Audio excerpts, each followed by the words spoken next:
এটা খুবই অস্বস্তির ব্যাপার যে পশ্চিমবাংলায় 16 সালের এসএসসির নিয়োজিত প্রায় 26,000 চাকরি বাতিল হলো, সুপ্রিম কোর্ট বাতিল করল।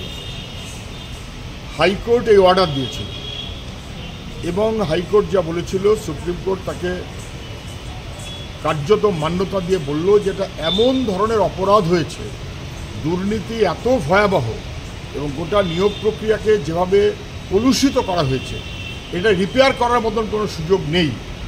1 বছর সময় পেয়েছিল আমাদের রাজ্যের সরকার যে কারা যোগ্য কারা যোগ্য না তা স্পষ্ট করুন।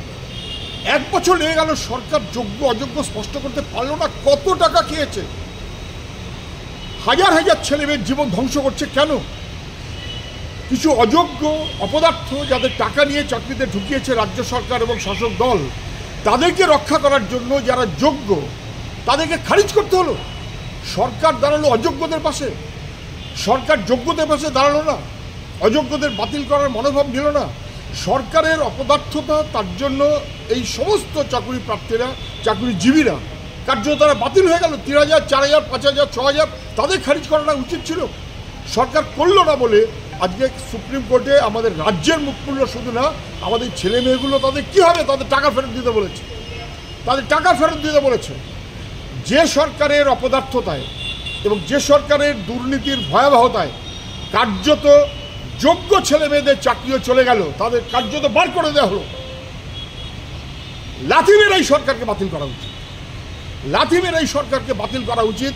যারা যোগ্য ছেলে মেয়েদের পেটে লাথি মারল এইভাবে, তাদের টাকা ফেরত দিতে বলেছে, ভয়াবহ, ভাবাই যায় না। হাইকোর্ট বলেছে নির্দিষ্ট হবে যে যারা মন্ত্রিসভা এই অপরাধের সঙ্গে যুক্ত আছে তাদেরকে সিবিআই হেফাজতে নিয়ে প্রয়োজনে তদন্ত করুক। সেটাই জরুরি ছিল। সুপ্রিম কোর্ট এখনও সে ব্যাপারে কিছু বলেনি, বরং তাদেরকে অবিলম্বে হেফাজতে নিয়ে হাইকোর্টের অর্ডারকে মান্যতা দিয়ে সুপ্রিম কোর্ট হেফাজতে নিয়ে তদন্ত করতে বলুক। যারা টাকা খেয়েছে তারা বহাল তবিয়তে মন্ত্রীর দপ্তরে বসে থাকবে, সরকারের দপ্তরে বসে থাকবে, টাকার পাহাড় করবে, তারা ছাড় পাবে, আর যোগ্য ছেলেমেয়েরা বাতিল হবে। এ কখনো হতে পারে না। সরকারের অপদার্থতার জন্য এই ঘটনা ঘটেছে।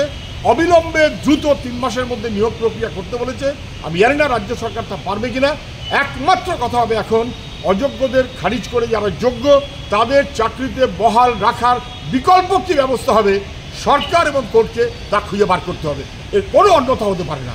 দুর্ভাগ্য আমাদের, গোটা রাজ্যটাকে কোথায় নিয়ে গেছে। হাজার হাজার ছেলে মেয়ে যারা কাজ দিতে পারে না, তারা কার্যত পেটে লাথি মেরে রাজ্য সরকারের অপদার্থতা তাদের চাকরি থেকে খারিজ করে দিল।